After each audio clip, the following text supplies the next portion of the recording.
How have you found being able to let go of perfectionism in other areas of life, given that you dial in an awful lot, whether it's with business or branding or copywriting, or the way that you and Calvin film your content and put that out in a sort of nicely controlled, curated way, the way that you step on stage, your knowledge of your diet and your sleep and your training and your macros and all that stuff. And then you've just got this thing which is not subject to Chris's desires and will do what it's going to do. And also your self-assessment of your own performance as a father and desire to be as good as possible and so on. And so is this just another domain for you to find holes in your own performance in? It's a hell of a question. It's funny because in aspects of my life, I'm the least perfectionist person ever. I'm very just like, it's good enough, just send it. And then the things that are really important to me, I can be a huge perfectionist about, which is where, you know, bodybuilding, relationships, all these things, I can start to be a little overly hard on myself. So I think even that contrast of balance of different sides of my personality has helped me alleviate it.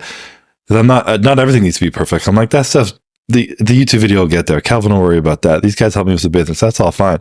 This is what I need to be perfect on. So at least it's not everything. But even within that, just being able to compete at such a high level for so many years, I've seen so many people who have been so obsessed with being, especially in bodybuilding, where everything is weighed, everything is about a look. Like when it's something where, like, you know, something's on your mind, so you lost 30 minutes of sleep last night, you didn't enter a deep REM sleep, so you had on some water, had higher cortisol, and you wake up and you look different the next day. Like that's how specific a physique sport is when you're that lean and dialed in that anything can change it. You can really start to get in your fucking head about it.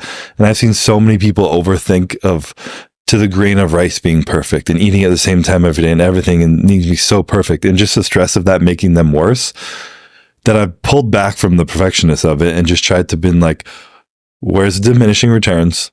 What's going to keep my mental peace? Where what cookie is going to alleviate enough stress that it's actually more beneficial than eating healthy?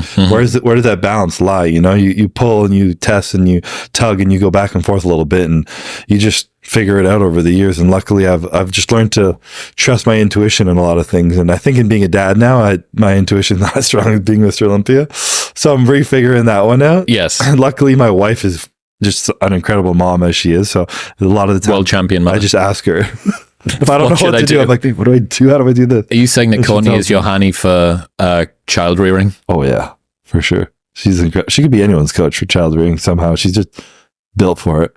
It's funny that the point you're making, I think, is the stress of trying to be perfect will damage your performance more quickly than the imperfections will.